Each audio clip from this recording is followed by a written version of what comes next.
Нурсулу Авазбек кызы Жалал Абад шаарындагы номер 14 Саттыбалды Давлетов атындагы инновациялык мектеп лицейин 8 классын окуучусу. Анын айтымында ата-энесине акыркы учурда кызынын мектепке келген убагынан тарта сабакка катышуусуна, предметтик баалары жана окуудагы жетишкендиктерине онлайн форматта маалым болуп турат. Мурда тапшырма жазганда биз күндөлүк иштеп, аны жазышыбыз керек эле. Азыр мугалимдер өздөрү эле сразу немеге жазып коюшат, анан биз үйгө барып карап жаза беребиз. Анан бааны койгондо дагы жакшы жагы да бар, анан жаман жагы да бар.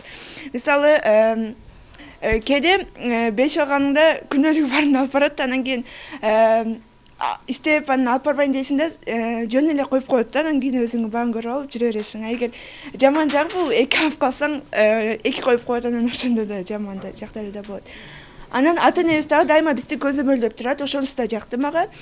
Ата-энес эми окуучулар кээ бирлер бар да, эми өзүнүн тартибин бузган, ошолорду мугалимдер жөн эле мынтип чалбай, анан албай калбайт деп неме кылбай, сразу жазып койсо апалары, ата-энелери көрүп алат. Мектептерде окуучунун билимин баалоо үчүн мугалимдер буга чейин күндөлүктү пайдаланып келсе, эми электрондук күндөлүк аркылуу мугалимдер окуучунун качан келгенин жана кандай баа алганын баалай алышат. Бул электрондук күндөлүк аркылуу ата-энелер качан сабакка келгенин жана кандай баа алып жатканы тууралуу маалыматтарын ала алышат.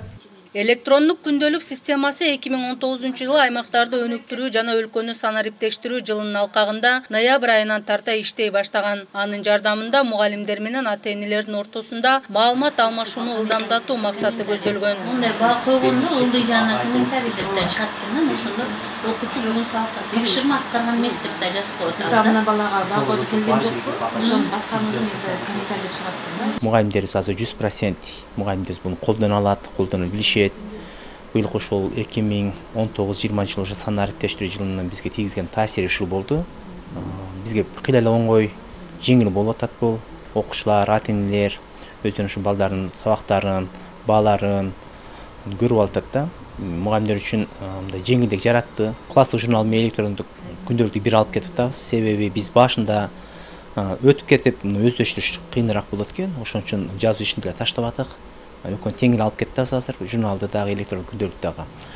Окуу процессин электрондук күндөлүк системасына өткөрүү мугалимдердин, окуучулардын жана ата-энелердин мектептердеги билим сапатын жогорулатуудагы жоопкерчилигин бирдей шартта күчөтөт.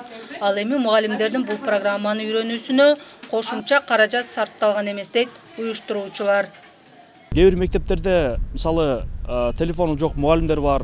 Ошолорго дагы бир 2-ден 3төн телефон бердик компаниянын эсебинен. Кээ бир мектептерге ноутбук бердик. Алар дагы колдонуп, электрондук күндөлүктү бир натыйжалуу колдонуусу үчүн чейрек келгенде 1 жумалап, 2 жумалап, 1 айлап отчет кылып башташат. Ал эми электрондук күндөлүктө бул бардыгы автоматташтырылган. Эске салсак, электрондук күндөлүк системасы пилоттук түрдө өлкөнүн 40 мектебинде иштеп жатат. Алардын катарында Жалал Абад шаарында жайгашкан 10 мектеп бар. Элизак Жолтоева, Бейбек Жумабаев, Жалал Абад шаары.